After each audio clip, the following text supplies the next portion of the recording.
नमस्कार, सभी को प्रणाम। आपके इस ज्ञानवर्धक चैनल विजय वैदिक एस्ट्रो में मैं एक लंबे अंतराल के बाद सभी को प्रणाम करता हूं, सभी को नमस्कार करता हूं, सभी के लिए शुभ मंगल कामनाएं करता हूं। आज इस चैनल के माध्यम से मैं आपको अपने घर के मंदिर के बारे में बहुत ही महत्वपूर्ण ज्ञानवर्धक जानकारी दूंगा। जो भी किसी तरह का संशय अपने घर के मंदिर के बारे में आपके मन में है तो उसको इस वीडियो के माध्यम से सुनकर आप उस संशय को, डाउट को आप दूर कर सकते हो। इसमें मुख्य जो टॉपिक रहेंगे मंदिर के बारे में मैं आपको थोड़ा बता देना चाहता हूँ। घर के मंदिर में मूर्तियाँ कैसे विराजमान हो, कितनी बड़ी छोटी मूर्तियाँ विराजमान हो, घर के मंदिर को जागृत कैसे करें, घर के मंदिर में अन्य किस गुरुदेव की या किसी पितृ पूर्वज की फ़ोटो रखें या ना रखें, घर के मंदिर में ऐसा क्या सामान रखें, क्या पूजा पाठ संबंधित सामान रखें जिससे घर के मंदिर में पॉजिटिविटी के साथ साथ अपने घर में भी पॉजिटिविटी बनी रहे।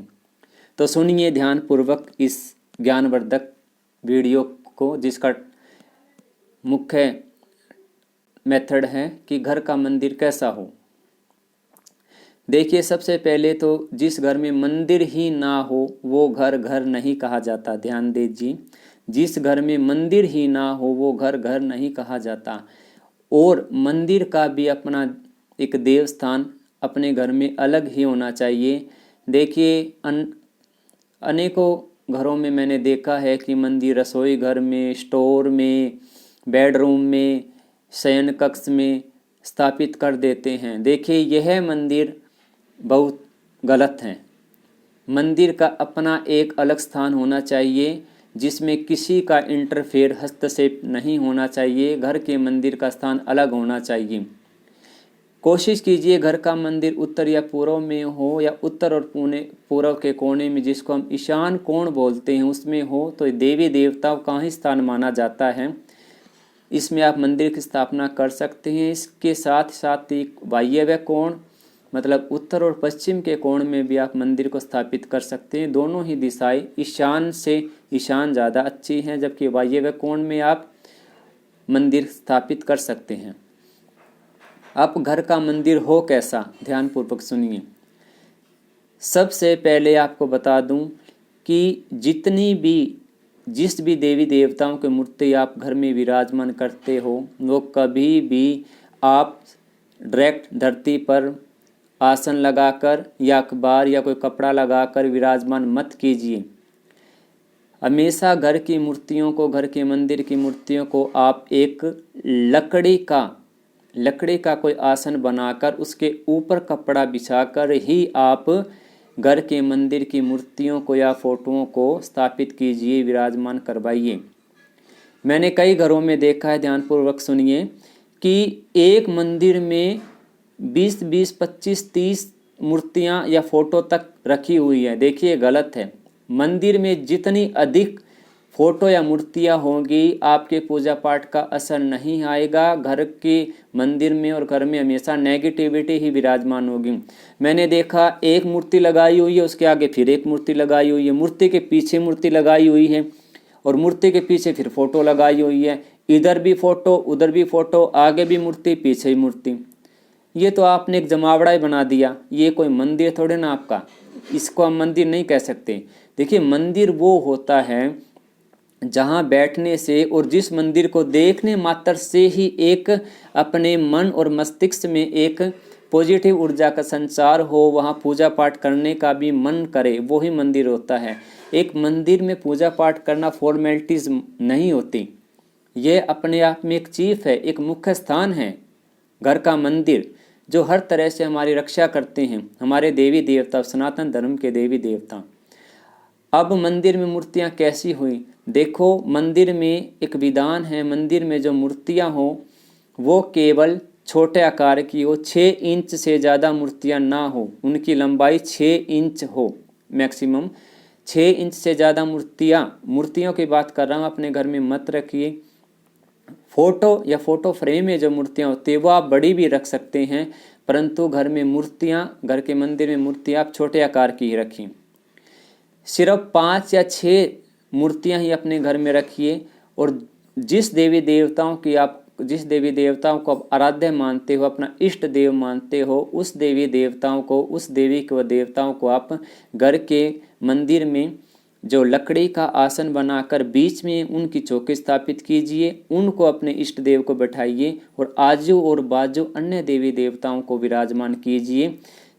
उसमें ये नहीं फिर सैकड़ों तरह की मूर्तियां और फोटो आपने लगा दी, नहीं, आपने अपने मंदिर में मंदिर के हिसाब से ही पूजा पाठ करनी है। ज़्यादा मूर्तियां मत लगाए, मैक्सिमम 5 या 6 मूर्तियां आपके मंदिर में बहुत हैं।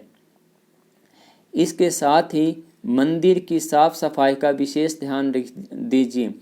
कई घरों में देखा है धूप भी वहीं पड़ी है, दीप भी वहीं पड़े हैं, पुराना धूप दीप का सामान भी वहीं पड़ा है, कभी कहीं अखबार की व्यवस्था नहीं है, कहीं कपड़े की व्यवस्था नहीं है। मतलब घर के मंदिर में नेगेटिविटी ज़्यादा विराजमान रहती है पॉजिटिविटी के अलावा।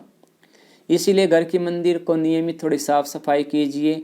घर के मंदिर में हमेशा पूजा पाठ जब भी आप करो तो घर की मूर्तियों के साथ, फोटोओं के साथ आप 1 लोटा जल का हमेशा मंदिर में रखिए। उसके बाद 1 गोमती चक्कर अपने घर के मंदिर में अवश्य रखिए। उसके साथ यदि शंख हो तो 1 शंख अपने घर के मंदिर में अवश्य रखिए। तीनों ही हमारे शरीर में, हमारे घर में ऊर्जा का संचार है, सकारात्मक ऊर्जा अपने घर में लेके आने वाले जो ये है गोमती चक्कर, फिर सुन लीजिए, गोमती चक्कर, 1 शंख और 1 लोटा जल का। ये 1 लोटा जल का जब हम रख के पूजा पाठ करते हैं तो ये कहते हैं कि अमृत के समान है, अमृत बन जाता है। किसी बीमार व्यक्ति को आप दे सकते हैं, घर में छिड़काव कर सकते हैं, घर के पेड़ पौधों में ये पानी आप देकर और पूजा पाठ के समय आप स्वस्थ पानी रख सकते हैं। अब बात बताता हूँ कि घर के मंदिर को जागृत कैसे करें। ये तो मैंने बता दिया घर के मंदिर में मूर्तियाँ कैसे रखें और 7 मूर्तियों के साथ क्या क्या आप रखें। अब घर के मंदिर को जागृत कैसे करें। जागृत करने का मतलब होता है एक्टिव, एक पंक्चुअलिटी, समय सीमा। देखिए, मंदिर की पूजा हमेशा समय अनुसार होनी चाहिए।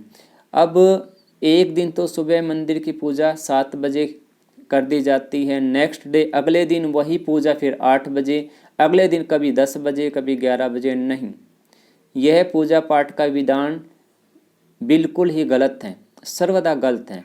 एक नियम बनाइए, सुबह और शाम उसी समय आप पूजा कीजिए। इसके साथ साथ आप घर के मंदिर में एक मेन जो दीपक है वो शुद्ध देसी घी का लगाइए और एक दीपक आप तिल के तेल का लगाइए। दोनों दीपक घर के मंदिर में लगाएं। सरसों के तेल का दीपक आप घर के मंदिर में मत लगाइए। सरसों के तेल का दीपक आप जो अपने गली मोहल्ले में मेन मंदिर है आप वहाँ लगा सकते हैं, या पीपल देवता में सरसों के तेल का दीपक लगा सकते हैं। घर में सिर्फ आप तिल के तेल का दीपक और शुद्ध घी का दीपक ही लगाइए। यदि आपका मंदिर ईशान कोण में है, मतलब उत्तर और पूर्व के कोने में है, या पूर्व की साइड या उत्तर की साइड यदि आपके घर का मंदिर है, तो जो आपने चौकी बनाई है लकड़ी की, उस पे जो आपने आसन, जो कपड़ा लगाया है, वो ध्यान रखिए वो लाल रंग का ना हो, क्योंकि वो जो दिशा प्रतिनिधित्व करती है वो भगवान शिव की है, भगवान विष्णु की है। पीले रंग का आसन, लाइट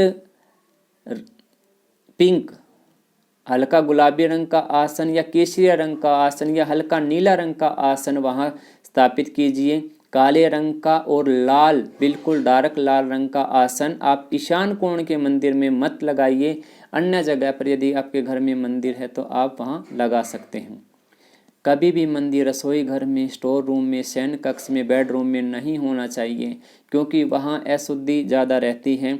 और घर के मंदिर को हम एक परंपरा के अनुसार एक शुद्धिकरण में गिनते हैं। यह भी एक बहुत ही विधि विधान से बनाई गई चीज़ें हैं। तो इसीलिए घर के मंदिर हमेशा एक अलग जगह पर ही होना चाहिए। और घर के मंदिर को आप हमेशा बंद करके मत रखिए। ये नहीं घर के मंदिर को जब देखो सुबह पूजा की बंद कर दिया, शाम को पूजा की बंद कर दिया, नहीं। घर के मंदिर में मोस्टली आप घर के मंदिर को खुला रखिए। इसके साथ ही आप घर के मंदिर में कभी भी अपने पूर्वजों की, अपने दिवंगत आत्माओं की, पितरों की फ़ोटो कभी भी मत लगाइए मंदिर में। ये बहुत ध्यान देने वाली बात है। कई घरों में देखा है कि वहीं दादाजी की फ़ोटो लगाई हुई है, पिताजी की फ़ोटो लगाई है, दिवंगत अपने भाई की फ़ोटो लगा रखी है। नहीं, ये गलत है। कभी भी सिर्फ सनातन धर्म के देवी देवताओं को अलावा आप किसी अन्य, आप पूर्वजों के दिवंगत आत्माओं की, अपने पितरों की फ़ोटो मत लगाइए। इनका स्थान आप अलग कीजिए। शनि देव की फ़ोटो कभी भी अपने घर के मंदिर में मत विराजमान कीजिए, क्योंकि शनि देव की पूजा अपने घर में हम नहीं कर सकते। शनि देव की पूजा का विधान तो शनि देव मंदिर में या पीपल के वृक्ष के नीचे ही बताया गया है। इसीलिए शनि देव की फ़ोटो आप घर के मंदिर में मत रखिए। इसके साथ किसी भी हिंसक देवी देवताओं की मूर्ति भी आप घर के मंदिर में मत लगाइए। मैंने देखा है कई मंदिरों में बड़ी बड़ी मूर्ति के रूप में माँ काली की मूर्ति, एक भयानक हिंसात्मक रूप लिए माँ काली की मूर्तियाँ विराजमान मंदिरों में की हुई है। घर के मंदिर में साथ में जैसे लेटे हुए हैं अपने शिव भगवान, उनके ऊपर पैर रखकर माँ काली विराजमान और विकराल रूप धारण किए हुए अपना दृश्य दिखा रही है। यह गलत है। हिंसक देवी देवताओं की मूर्ति मंदिर में मत लगाइए, यह भी मंदिर के लिए ठीक नहीं है। और इसके साथ साथ ही अपने घर के मंदिर में एक येलो, पीला या वाइट कलर का एक छोटा बल्ब हमेशा लगाइए, ताकि यह बल्ब हमेशा मंदिर में रोशनी किए हुए हो। बाकी लाल रंग का बल्ब मंदिर में फिर मत लगाइए। हमेशा सफ़ेद या पीला रंग का बल्ब अपने मंदिर में लगाइए। अब मैंने आपको ये कुछ मुख्य तथ्य मंदिर के बारे में देखे, और भी काफ़ी बातें हैं मंदिर के बारे में बताने लायक। आगे कभी अलग से वीडियो बनाकर आपको और अच्छी रोचक जानकारियाँ दूंगा। बट ये भी मैंने अपने ज्ञान के हिसाब से, अपने शास्त्रों के हिसाब से जो मंदिर के निर्माण हेतु तो मैंने ये बातें बताई हैं। यदि आप इन बातों का पालन भी करते हैं, इन छोटी छोटी चीज़ों का ध्यान रखते हैं, पूजा पाठ का ध्यान रखते हैं, तो अवश्य ही आपकी पूजा जागृत होगी, आपका मंदिर जागृत होगा। आपके द्वारा की जाने वाली पूजा पाठ यथाशीघ्र ही आपको पॉजिटिव असर देना शुरू कर देगी। मैं इसी मेरी वाणी के साथ ही वाणी को विराम देता हुआ आप सभी से, परमपिता परमात्मा से आप सभी के लिए मंगल कामना करता हूँ।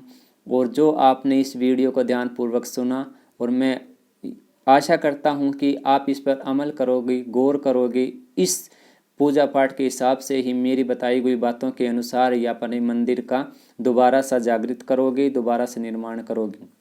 इसी मंगल कामना के साथ मैं सभी से विदा लेता हूँ। नमस्कार। बोलिए सर्वे भवन्तु सुखिनः, सर्वे सन्तु निरामया, सर्वे भद्राणि पश्यन्तु माँ कश्चित् दुख भागवते।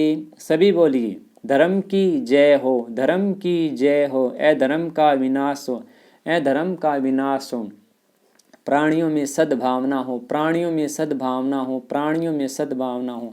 विश्व का कल्याण हो, विश्व का कल्याण हो। इसी मंगल कामना के साथ जय श्री राम। सभी को प्रणाम।